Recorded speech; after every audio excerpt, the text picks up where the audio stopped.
நீங்கள் ஒரு கிரேட்டான லீடரை ரீப்ளேஸ் பண்ணிட்டு பொறுப்புக்கு வரும்போது உங்களுக்கான டைம் ஸ்டார்ட் ஆகும்.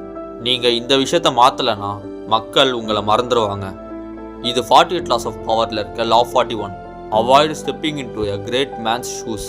அலெக்சாண்டர் த கிரேட்டோட அப்பா பிலிப் மெசடோனியாவில் ஒரு பவர்ஃபுல்லான கிங்டமை உருவாக்கியிருந்தார். பட் அவர் ரொம்ப காஷியஸாக அவரோட கம்ஃபர்ட் ஜோன்லேயே இருப்பார். அலெக்சாண்டர் அந்த ஸ்டைலை கம்ப்ளீட்டாக வெறுத்தார். அவர் கிங்கான உடனே எல்லாத்தையும் மாற்றினார்.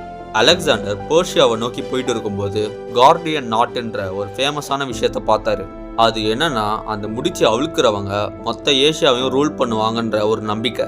அலெக்சாண்டர் பழைய முறையை யூஸ் பண்ணி அந்த முடிச்சியை அவுக்கல. அதுக்கு பதிலாக அவரோட வாளை எடுத்து ஒரே வீச்சில் அந்த நாட்டை கட் பண்ணார். அலெக்சாண்டர் அவங்க அப்பாவோட ஷேடோவில் மறைஞ்சிடக்கூடாதுன்றதுல ரொம்ப ஸ்ட்ராங்காக இருந்தார். அவர் பப்ளிக்காக என்ன சொன்னார்னா, அவர் கிரீக் மித்தாலஜியில் இருக்க டெமிகாட் எக்கிலியஸோட பையன் சொன்னார். அண்ட் அவர் மொத்த உலகத்தையும் ரூல் பண்ண தான் பிறந்திருக்குன்னு மெசடோனியா ஃபுல்லாக பரப்புனார். அண்ட் மக்களும் அதை நம்பினாங்க. ஓல்டு லெஜண்ட்ஸோட மெத்தடை ஃபாலோ பண்ணாதீங்க. உங்களோட ஓன் ஸ்டைலை உருவாக்குங்க. நீங்களே ஒரு லெஜெண்டாக மாறலாம்.